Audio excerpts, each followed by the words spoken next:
Sir, தமிழ்நாட்டில் ஆட்சி அமைக்கிறதுக்கு என்ன சிக்கல் சார் காரணமா இருக்கு? ஆட்சி அமைக்கிறதுக்கு எந்த சிக்கலும் இல்லைங்க. ஆட்சி அமைக்கிறதுக்கு ஆளுநர், இதே ஆளுநர் தான் முதல்ல கூப்பிட்டாரு. நம்ம பெரும்பான்மை இருக்கு, 108 இடம் இருக்குன்னு. இப்போ எப்போ காங்கிரஸ் கூட்டணி உறுதி ஆயிடுச்சோ, ஆளுநர் பாத்தீங்கன்னா அப்படியே தலைகீழாக அப்படியே பேசுறார். இப்போ 108 இடம் இருக்குதுங்கிறது ஆளுநருக்கு தெரியும். ஆட்சி அமைக்க கூப்பிடும் பொழுதே ஆளுநருக்கு தெரியும், கடிதம் கொண்டு போகும்பொழுதே. அப்பெல்லாம் வரவேற்று ஒரு நல்லபடியா பேசினவரு காங்கிரஸ் கூட கூட்டணி உறுதியான புறம் பேசும் பொழுது அப்போ மேலிடத்துல இருந்து, அதாவது பாஜகவில இருந்து அழுத்தம் வருவதற்கு வாய்ப்பு இருக்குதுங்கிற மாதிரி ஒரு சந்தேகத்தை கிளப்புறாரு.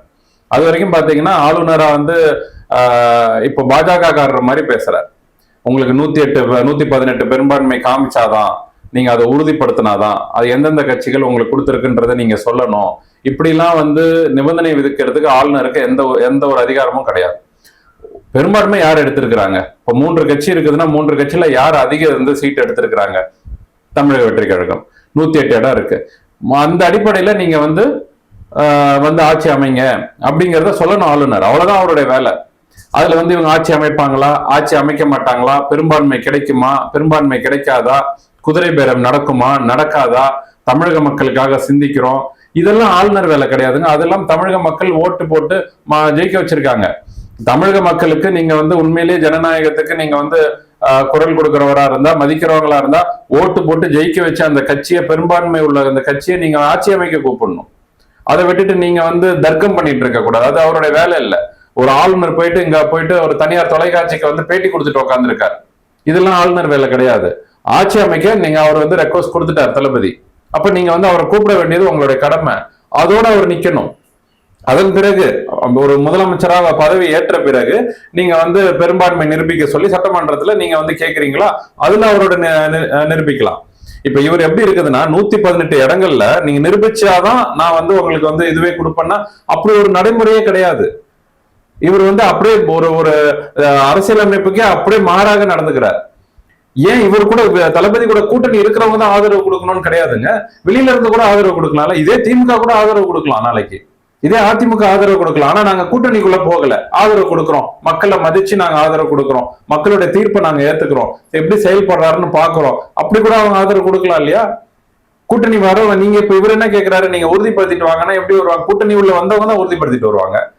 இப்போ கூட்டணிக்கு வர விரும்பல, ஆனா ஆதரவு கொடுக்குறோம், அப்படி கொடுக்குறவங்கன்னா அப்ப எப்படி பண்ணுவீங்க? அதெல்லாம் போய் நாங்க கேட்டுட்டு இருக்க முடியுமா? அதெல்லாம் நீங்க வாக்கெடுப்பு எடுக்கும் போது சட்டமன்றத்துல எங்களுக்கு தெரிஞ்சிட போகுது. அதுக்கு முதல்ல நீங்க தடையா இருக்க கூடாது இல்ல? அப்போ இது பிஜேபி தலையீடு இருக்கிறதுனாலதான் இந்த மாதிரி இருக்குதுன்னு நான் நினைக்கிறேன். இதுல அரசியல் செய்யறாரு கவர்னர். கவர்னருக்கு அரசியல் செய்வதற்கு எந்த அதிகாரமும் கிடையாது. நீங்க உங்களுடைய வேலை செய்யுங்க. உங்களோட அட்மினிஸ்ட்ரேட்டிவ் ஒர்க், அட்மினிஸ்ட்ரேட்டிவ் ஒர்க்கை மட்டும், நிர்வாகம் சார்ந்த வேலையை மட்டும் தான் நீங்க பார்க்கணும். அரசியல் உள்ள தலையிடுவதற்கு அவருக்கு அதிகாரம் கிடையாது. அதனால இது முழுக்க முழுக்க அரசியல் செய்து பாஜக நான் நினைக்கிறேன். திமுக அதிமுக ஒன்றிணைந்து ஆட்சி அமைக்கிறதுக்கான பாசிபிள் இருக்கா சார்? நடக்கட்டும்ங்கிற அந்த மாதிரி நடந்ததுன்னா மக்களுடைய கோபத்துக்கு ஆளாவாங்க. உண்மையிலே திமுக அதிமுகவும் இது போன்ற ஒரு முடிவுல இருக்கிறீங்கன்னா அவங்களே தற்கொலை செய்து கொள்வதற்கு சமம். வண்ணனையை ஊத்தி அவர்களே தன்னை பத்த வைத்துக் கொள்வதற்கு சமம். மக்கள் கொதிச்சு எழுந்துருவாங்க. இத்தனை ஆண்டு காலம் நாங்க திமுக கிட்ட இருந்து உங்களை காப்பாத்துறோம் அதிமுகவும், அதிமுக கிட்ட இருந்து உங்களை காப்பாத்துறேன் திமுகவும் மாறி மாறி ஆட்சி செய்ததெல்லாம் நாடகம் அப்படிங்கிறது வெட்ட வெளிச்சமாயிடும். தளபதி நம்மளுக்கு விஜய் அவர் சொன்னாரு பாருங்க, அந்த தேர்தல் பிரச்சாரம் நடக்கும்போது ஒரு விஷயம் சொன்னாரு பாருங்க, இவங்க வெளியில தான் அடிச்சுக்கிறாங்க, உள்ளுக்குள்ள ரகசிய கூட்டணி வச்சிருக்கு. ஒண்ணு நீ வரணும், இல்ல நான் வரணும். நம்மள மீறி வேற ஒருத்தனை உள்ள விட்டுட்டோம்னா நம்மளோட வண்டவாளங்கள்லாம் வெளியே வந்துரும், நம்ம செய்த தவறுகள்லாம் வெளியில எடுத்துருவாங்க அப்படிங்கிற ஒரு விஷயத்த தளபதி சொன்னார்ல, அது இன்னைக்கு நடந்துட்டு இருக்கு. எப்படிங்க இவர்களை எதிர்த்து தான் நீங்க இத்தனை ஆண்டு காலம் ஆட்சி செஞ்சு அவர்களை விமர்சனம் செஞ்சு வந்திருக்கீங்க. அப்போ ஒருத்தர் மாறி மாறி நீங்க விமர்சனம் செஞ்சு மக்களை அப்ப முட்டாளாக்கி இருக்கீங்கன்னு மக்களுக்கு தெரியாம போயிடுமா என்ன? மக்கள் அவ்வளவு யோசிக்காதவங்களா? நீங்க செஞ்சு பாருங்க, திரும்ப அந்த ஆட்சி கௌரவம், திரும்ப நீங்க வரலாறு காண முடியாத அளவுக்கு நீங்க தோல்வியை சந்திச்சு முழுக்க முழுக்க தளபதி தான் 234 வெற்றி பெற சூழ்நிலை வரும். நீங்க அப்படி நடந்ததுன்னா அந்த ஒரு முடிவை எடுக்க மாட்டாங்கன்னு நம்புற. அரசியல் தெளிவு இருக்கிறவர்கள், அரசியல்ல ஒரு அனுபவம் இருக்கக்கூடிய திமுகவோ அந்த மாதிரி எல்லாம் செய்யாது. ஆனா அதிமுக அதை விரும்புகிறது, திமுக ஆதரவு கொடுக்கணும்னு. அப்போ எடப்பாடியோடைய தரம் என்ன அப்படிங்கிறது இதுல தெரிஞ்சுக்க முடியுது. ஒரு ஆட்சி அமைக்கணுங்கிறதுக்காக எவ்வளவு கீழே வேணாலும் நாங்க போக தயாரா இருக்கிறோங்கிற அளவுக்கு அதிமுக தான் இந்த விமர்சனம், இந்த ஒரு முடிவு எடுக்குது. இது மக்கள் ஏத்துக்க மாட்டாங்க, மக்கள் கொந்தளிச்சிருவாங்க. இப்பவே மக்கள் அந்த முடிவுக்கு ரொம்ப எதிர்ப்பு தெரிவிச்சுட்டு வராங்க. பல கட்ட போராட்டங்கள் நடக்க ஆரம்பிச்சிடும் இந்த மாதிரி எல்லாம் பண்ணாங்கன்னா மக்கள் மத்தியில. அதனால இது வந்து தற்கொலைக்கு சமம். அதிமுகவும் திமுகவும் இப்படி ஒரு முடிவு எடுக்கிறாங்க அப்படின்னா இதுக்கு பின்னாடிலாம் பிஜேபி இருக்கிறன்ற மாதிரி தகவல் வந்துட்டு இருக்கு சார். அதுதான் தமிழக வெற்றி கழகம் பெரும்பான்மையில இந்த அளவுக்குல ஒரு 108 இடங்கள்ல வெற்றி பெறும்னு யாருமே எதிர்பார்க்கலீங்க. திமுகவும் சரி பாஜகவும் சரி. இப்போ திமுகவுக்கு காங்கிரஸ் வந்து பெரும்பான்மையோட பலத்தோட வந்து நிற்கும் பொழுது பாஜக வைத்திருந்த சில அரசியல் திட்டங்கள் அங்க அடி வாங்குது. பாஜக இவங்க கூட சேர்ந்துடலாம், தமிழக வெற்றி கழகத்தோட சேர்ந்து திமுகவை முடிச்சுட்டு இவர்கள் மூலியமாக இங்க வந்துடலாம் அப்படிங்கிற ஒரு கணக்கு போட்டது. ஆனால் இப்போ தளபதி அவர்கள் காங்கிரஸ் கூடயும் மத சார்பற்ற கூட்டணி கட்சிகள் கூடயும், அதாவது திமுகவோட இருக்கக்கூடிய கூட்டணிகள் கட்சிகள்கிட்ட மட்டும்தான் ஆதரவு கேட்கிறாங்க. இப்போ பாஜக அணியில இருக்கக்கூடிய தேசிய முற்போக்கு கூட்டணியில இருக்கக்கூடிய பாமக கிட்டயோ அமமுக கிட்டயோ இவங்க தளபதி வந்து இது வரைக்கும் ஆதரவு கேட்கல. அப்படி இல்லையே தெளிவா தெரியுது, பாஜகவை ரொம்பவே எதிர்க்கிறாங்க தமிழக வெற்றி கழகம்ங்கிறது தெரியுது. நிறைய இடங்கள்ல என்ன சொல்றாங்க, பாஜகவை நீங்க எதிர்த்து பேச மாட்டேங்கிறீங்க, உங்களை ஆட்சி அமைக்க கூப்பிட மாட்டாங்க, அதுக்கு பாஜக தான் காரணம். ஆனா நீங்க அவர்கள் ஒரு வார்த்தை கூட சொல்லல. இப்போ எங்களுக்கோட பிரச்சனை ஆட்சி அமைக்கணுங்கிறது. இப்ப உட்காந்து நாங்க பாஜகவை குறை சொல்லிட்டு இருக்கல, பாஜகவை எதிர்ப்பதால் தான் பாஜகவுடைய கூட்டணி சார்ந்த எந்த கட்சிகள்ட்டையும் நாங்க இது வரைக்கும் ஆதரவு கேட்கல. அப்ப இதுலயே தெரியுது பாஜகவை நாங்க எதிர்க்கிறோம்னு. இதை விட வெளிப்படையா என்ன சொல்லணும், இப்ப உட்காந்து விமர்சனம் பண்ணிக்கிட்டு இருக்கவோ, பேட்டி கொடுக்கவோ, இல்ல தர்க்கம் பண்ணிட்டு இருக்கவோ எங்களுக்கு நேரம் இல்ல. நாங்கள் ஆட்சி அமைக்கணும். தளபதியுடைய கவனம் எல்லாம் அதுல இருக்கு. இப்போ பாஜகவை எதிர்க்கல அப்படின்னு சொல்லிட்டு திமுக சார்பில் இப்போ வந்து அரசியல் செஞ்சுட்டு உட்காந்துருக்காங்க. திமுக அரசியல் எப்படி செய்யுதுன்னா, வெளியில நாங்கள் மக்களுடைய தீர்ப்பை மதிக்கிறோம், தளபதி ஆட்சி செய்யட்டும், 6 மாதங்கள் பாக்குறோம், எங்களுக்கு எந்த இதுவும் இல்ல, நாங்க கவர்னர் வந்து ஆட்சி அமைக்க கூப்பிடாம இருக்கிறத நாங்க எதிர்க்கிறோம், இதெல்லாம் சொல்லிட்டு கூட்டணி கட்சிகளை நீங்க தடுக்கிறீங்களா இல்லையா? திமுக கூட்டணி கட்சிகளை நீங்க முடிவெடுக்காதீங்க, அவசரப்பட்டு நீங்க ஒரு முடிவுக்கு வராதீங்க, இன்னும் நம்மளுடைய அரசியல் பயணம் நெடுதூரம் இருக்குது. அப்ப இந்த மாதிரி எல்லாம் ஏன் சொல்லணும்? அப்ப மக்களுக்காக நாங்க வந்து ஆதரவு கொடுக்குறோங்கிற மாதிரி சொல்லிட்டு இந்த பக்கம் கூட்டணி கட்சிகளை தடுத்து நிறுத்துறதுங்கிறது இது வந்து இரட்டை நிலையில நின்றுகிட்டு மக்களையும் குழப்புறாங்க. அரசியல் ஒரு தமிழக நாட்டுல ஒரு அரசியலை ஆட்சி செய்ய விடாம ஒரு அரசியல் இதை தடுக்கிறாங்க திமுக. இதெல்லாம் வந்து ஏற்றுக்கொள்ள முடியாது, மக்கள் கவனிச்சிட்டு இருக்கிறாங்க. அதனால இது வந்து பாஜகவுடைய வேலை மட்டும் இல்ல, திமுகவுடைய சதி திட்டமும் இதுல இருக்க, ஆட்சி அமையாம இருக்கிறது. இப்போ இவர்கள் திமுக வந்து பாஜகவை எதிர்க்கக்கூடிய அரசியலை வச்சுட்டு இப்போ இந்த சூழலை வச்சுட்டு அரசியல் பண்ணிட்டு இருக்காங்க 2 பேரும். இது தமிழகத்துக்கு நல்லது இல்லை, மக்களை அவமதிக்கும் செயல், மக்களுடைய தீர்ப்புக்கு ஒரு மதிப்பு கொடுக்காத செயல் கவர்னர் செயலும் சரி. இதை வச்சு அரசியல் செய்யக்கூடிய திமுகவும் மக்களுடைய ஒரு மனநிலையை அவமதிக்கக்கூடிய ஒரு செயலாக நான் பாக்குறேன். இதை ஏத்துக்கவே முடியாது. அதனால இது வந்து ஒரு இக்கட்டான ஒரு சூழ்நிலையில அந்த அரசியல் சென்று கொண்டு இருக்கிறது.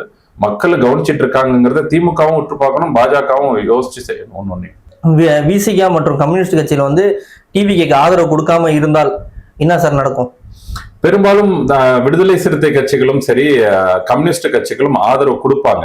ஏன் அப்படின்னா நான் நினைக்கிறது ஆதரவு கொடுக்க வாய்ப்பு அதிகம். இவங்க வந்து தமிழக வெற்றி கழகம் பாஜக அல்லாத ஒரு கூட்டணியை விரும்புதுங்கிறது தெல்ல தெளிவா தமிழக வெற்றி கழக தலைவர் திரு விஜய் அவர்கள் தெரிவிச்சிட்டார். அதனால்தான் இப்போ வரைக்கும் பாஜக இருக்கக்கூடிய அங்கம் வைக்கக்கூடிய எந்த ஒரு கட்சிக்கிட்டையும் போய் ஆதரவு கேட்கல, அமமுகட்டையும் கேட்கல, அதிமுகட்டையும் கேட்கல, பாமகட்டையும் கேட்கல. அப்போ இது என்ன வெளிப்படுத்துதுன்னா, மத சார்பற்ற கூட்டணி கட்சிகள்ல இருந்த விசிகா கம்யூனிஸ்ட் கட்சிகளுக்கு தெளிவா சொல்றாரு தளபதி விஜய், எனக்கு பாஜகவுக்கும் எங்களுக்கும் சரி வராது, நாங்க மத சார்பற்ற ஒரு ஆட்சி அமைக்க தான் விரும்புறோங்கிறத தெளிவா சொல்லிட்டாங்க. இது விடுதலை சிறுத்தை கட்சிக்கும் அந்த கொள்கைக்கும் ஒத்து போகுது, கம்யூனிஸ்ட் சித்தாந்தத்துக்கும் ஒத்து போகுது, மத சார்பற்ற கொள்கைக்கு. அப்போ இவர்கள் ஆட்சி அமைப்பதற்கான வாய்ப்புகள், இவங்க ஆதரவு கொடுப்பதற்கான வாய்ப்புகள் அதிகம் இருக்குது. எங்க தாமதமாகுது அப்படின்னா, திமுகவுடன் இவர்கள் நெடுங்காலமாக கூட்டணியில இருந்தவர்கள், யாரு விசிகாவும் கம்யூனிஸ்டும். இப்போ ஆட்சி கொடுக்குறோம் அப்படின்னா திமுகவை பகைத்துக் கொள்வதற்கு ஒரு சமமா போகுது. திமுக வேண்டாம் அப்படிங்கிற ஒரு முடிவு எடுக்கிற மாதிரி போகுது. திமுக வேண்டாங்கிற முடிவு எடுத்துட்டு இப்ப இங்க வந்த பிறகு திரும்ப நாளைக்கு வந்து திரும்ப தேர்தல் வரும் பட்சத்துல திரும்ப திமுக கிட்ட போனா அவர்கள் ஏற்றுப்பாங்களா, ஏற்றுக்கொள்ள மாட்டார்களா, இதெல்லாம் அவங்க யோசிக்கணும். யார் விசிகாவும் யோசிக்கணும், கம்யூனிஸ்டும் யோசிக்கணும். இதுக்கெல்லாம் கொஞ்சம் நேரம் எடுக்கும். ஏன்னா இது பெரிய முடிவு. ஏன்னா இவர்கள் எல்லாம் தனித்து நின்று இங்க வந்து வெற்றி பெற முடியாது, பெரும்பான்மையை நிரூபிக்க முடியாது. தமிழகத்துல ஒரு கட்சியுடன் இணைஞ்சுதான் அவங்க செயல்படணும்.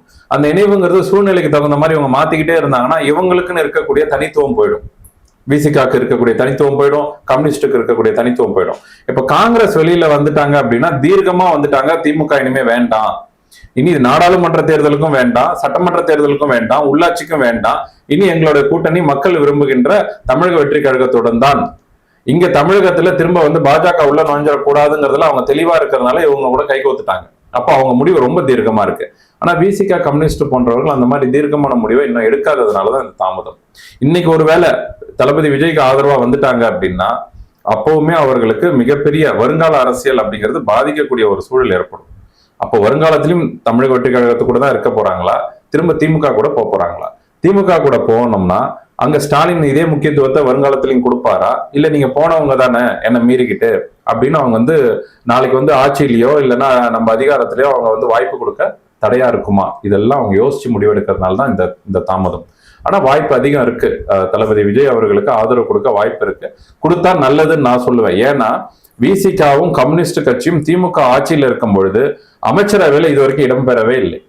எங்கேயாவது இது வரைக்கும் அமைச்சரவையில் இடம்பெற்று பார்த்திருக்கீங்களா? விடுதலை சிறுத்தை கட்சி திமுகவோட கூட்டணியில இல்ல. இப்போ தளபதி கூட வரும்போது விசிகாக்கு, விடுதலை சிறுத்தை கட்சிகளுக்கும் அந்த கட்சியின் தோழர்களுக்கும் ஒரு அங்கீகாரம் கிடைக்கும். இத்தனை ஆண்டு காலம் நம்ம திருமாவளவன் அண்ணன் அவர்கள் என்ன விரும்பினாரோ அந்த சமத்துவத்தையும், ஆட்சியில பங்கு, அதிகாரத்துல பங்குங்கிற அந்த கோட்பாடையும் அவர் வரவேற்றிருந்தார். அந்த ஒரு வாய்ப்பு இன்னைக்கு கிடைக்கும். இவர்களும் விடுதலை சிறுத்தை கட்சி தோழர்களும் இன்னைக்கு ஆட்சியிலையும் அதிகாரத்திலையும் அமைச்சரவையிலையும் அவர்கள் இடம்பெறுவார்கள். இந்த வாய்ப்பை திருமாவளவன் அண்ணன் அவர்கள் இழக்க மாட்டார்னு நான் நம்புறேன். கம்யூனிஸ்டும் அதே போலதான். இதை சரியா பயன்படுத்திக்கிட்டு அடுத்தடுத்து வரக்கூடிய உள்ளாட்சி தேர்தலா இருக்கட்டும், நாடாளுமன்ற தேர்தலிலும் விடுதலை சிறுத்தை கட்சிக்கும் கம்யூனிஸ்ட் கட்சிக்கும் நல்ல ஒரு எதிர்காலம் மக்கள் கொடுப்பார்கள், அங்கீகாரத்தையும் கொடுப்பார்கள்ங்கிறது திட்டவட்டமா நான் நம்புறேன். இதை அவர் உணரும் பொழுது கண்டிப்பா வாய்ப்பு கொடுப்பாங்க. இன்னைக்கு பெரும்பாலும் விசிகாவும் கம்யூனிஸ்ட் கட்சியும் ஆதரவு கொடுத்துரும் அப்படிங்கிற நம்பிக்கை எனக்கு இருக்கு. மீண்டும் தேர்தல் வர்றதுக்கு அதிக வாய்ப்பு இருக்குன்ற மாதிரி தகவல் வந்துட்டு இருக்கு சார். அதை எப்படி சார் பாக்குறீங்க? இது யார் கையில இருக்குன்னு பாத்தீங்கன்னா, இப்போ சேர போறாங்க இல்லையா விடுதலை சிறுத்தை கட்சியும் கம்யூனிஸ்ட் கட்சிகளும் எந்த அளவுக்கு நிலைச்சு தளபதி கூட நிப்பாங்கிறதுலதான் இருக்கு. இப்போ ஆதரவு கொடுத்துட்டு ஏதாவது ஒரு திமுகவுடைய ஒரு தலையீடுனாலேயோ இல்ல இங்க உள்ள வந்த பிறகு ஏற்படக்கூடிய ஏதாவது கருத்து வேறுபாடுகள்னாலேயோ பிரச்சனைகள் ஏற்பட்டால்தான் அந்த ஒரு நீங்க சொல்ற மாதிரியான ஒரு நிலை வரும். மீண்டும் தேர்தல் அப்படிங்கிற ஒரு நிலை வரலாம். மற்றபடி தளபதி ஆட்சி செய்வதில் ஏதாவது ஒரு குறையோ இல்ல காங்கிரஸ்னாலேயோ திரும்ப ஒரு தேர்தல் அப்படிங்கிறது வர்றதுக்கு வாய்ப்பு ரொம்ப ரொம்ப குறைவு எனக்கு தெரிஞ்சு. ஏன்னா காங்கிரஸ் வந்து தமிழ்நாட்டுக்குள்ள தனித்து அவங்க வர முடியாது. எப்படியும் ஒரு இது வேணும். இன்னைக்கு திமுக விட்டுட்டாங்க, அதிமுக கூட போக மாட்டாங்க. அப்ப தமிழக வெற்றி கழகத்துக்குடன் ஒத்து போறதுக்குங்கிற ஒரு முடிவுக்கு அவங்க வந்திருப்பாங்க, வந்துதான் இந்த முடிவெல்லாம் எடுத்திருப்பாங்க. ஆனா அது இவர்கள் அந்த கம்யூனிஸ்ட் கட்சியும் விடுதலை சிறுத்தையும் அந்த ஒரு தடுமாற்றம் இல்லாம காங்கிரஸ் போல நிலையா இவங்க கூட தான் கை கோக்கணும்னு வந்துட்டாங்கன்னா இந்த ஆட்சி தொடரும், மீண்டும் தேர்தல் வராது. இடையில எங்கேயாவது மாறுற நிலை, தடுமாற்றம் இல்ல குழப்பத்தோட அவங்க இங்க உள்ள வராங்க அப்படின்னா நிச்சயமாக ஒரு இடத்துலயோ 2 வருடத்திலயோ திரும்ப இவர்கள் அந்த ஒரு நிலைக்கு கொண்டு வருவதற்கான வாய்ப்பு இருக்கு. இப்போ வரக்கூடிய கட்சிகள் அதை நம்ம பொறுத்திருந்து தான் பார்க்கணும், யூகிக்க முடியாது, பொறுத்திருந்து பார்க்கணும். ஆனா வாய்ப்பு அதிகம். அதனால எல்லாத்துக்குமே தளபதி தயாரா இருக்கணும்னு தான் நான் சொல்லுவேன், எல்லா சூழலுக்கும். ஆனா தளபதி எல்லாத்துக்கும் தயாரா தான் இருக்காரு. நான் தளபதி இதுல வந்து ஆட்சி அமைக்க முடியலன்னு வருத்தப்படுறாரு, நம்ம வந்து இது பண்றாரு, சங்கடப்படுறாரு, தடுமாறுறாரு அப்படிலாம் நான் பார்க்கல. ஒரு முடிஞ்ச வரைக்கும் தன்னுடைய முயற்சி அவர் மேற்கொள்றார். இல்ல அப்படிதான் மீண்டும் தேர்தல் தானா, தளபதி வந்து சந்தோஷமாகவே ரொம்ப ஒரு நம்பிக்கையோடவே அந்த தேர்தலை சந்திப்பார். மக்களும் திரும்ப வர பெரும்பான்மையோட ஆட்சியில உட்கார வைப்பாங்கன்ற நம்பிக்கை எனக்கு இருக்கு. சார், ஆளுநரை எதிர்த்து தமிழ்நாடு காங்கிரஸ் கமிட்டி சார்பாக தமிழ்நாடு ஃபுல்லா வந்து ஆர்ப்பாட்டம் அறிவிச்சிருக்காங்க. அதை பத்தி உங்களோட பார்வை? திமுகவில இருந்து என்னைக்கு காங்கிரஸ் வந்ததோ முழு மனதோட தமிழக வெற்றி கழகத்துடன் இவர்கள் வந்து கைகோத்திருக்காங்க. இன்னைக்கு இதை வந்து இன்னைக்கு ஆட்சி செய்ய விடாம தடுக்கக்கூடிய இந்த ஒரு செயல்பாட்டை காங்கிரஸ் வந்து தன்னுடைய தனிப்பட்ட ஒரு விஷயமாகவே அவங்க எடுத்துக்கிறாங்க. தனிப்பட்ட விஷயம்னா தனக்கு நேர்ந்ததாகவே எடுக்கிறாங்க. ஏன்னா இது இப்போ வந்து எப்படி போகுதுன்னா பாஜகவுக்கும் காங்கிரஸுக்குமான ஒரு விஷயம். ஏன்னா காங்கிரஸ் வந்த பிறகுதானே இந்த ஒரு நிலைப்பாடு அவர் எடுக்கிறாரு கவர்னர்.